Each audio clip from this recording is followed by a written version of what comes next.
Welcome back to Unwrapped, Gone Deep Fried. I'm Mark Summers. Cheetos, it's one of those snacks that gets its crunch from just a little hot oil treatment. But exactly how are these babies born? Well, we have the inside look. They're extra crispy and finger looking good.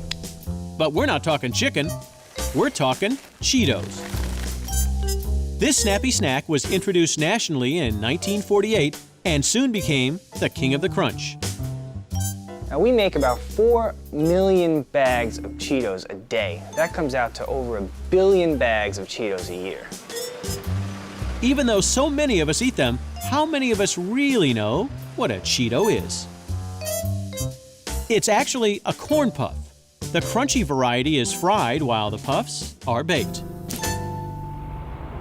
At their factory in Frankfort, Indiana, Frito-Lay makes so many Cheetos, it stores the main ingredient, cornmeal, in silos. The Cheetos get cooking as cornmeal mixes with water, creating a batter. The batter moves through a tube to a machine called an extruder. The Cheeto extruder is so top secret, we're not allowed to show it to you, but it's what gives the Cheeto its unique shape.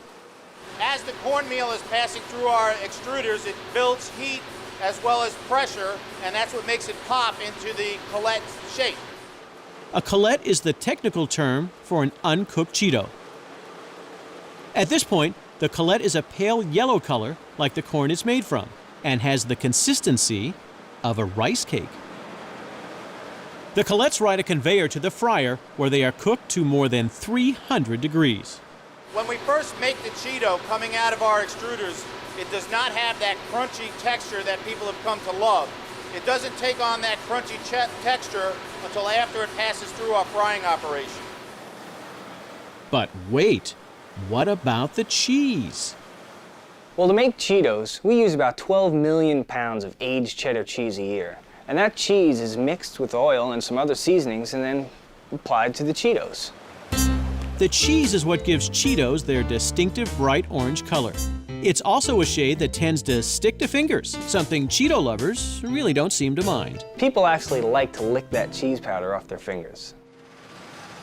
A sea of super cheesy Cheetos then moves towards bagging. Along the way, trapdoors open up on the conveyor, dropping the Cheetos into weight check machines that measure the perfect amount for each bag. The bags themselves are wound on a spool and thread through a filling machine. Each bag is sealed at the bottom, filled from the top, and then sealed shut. An astonishing 40,000 pounds of Cheetos are made every hour. That's enough to keep Chester cheese crunchy. I'm just a cool dude in a loose mood.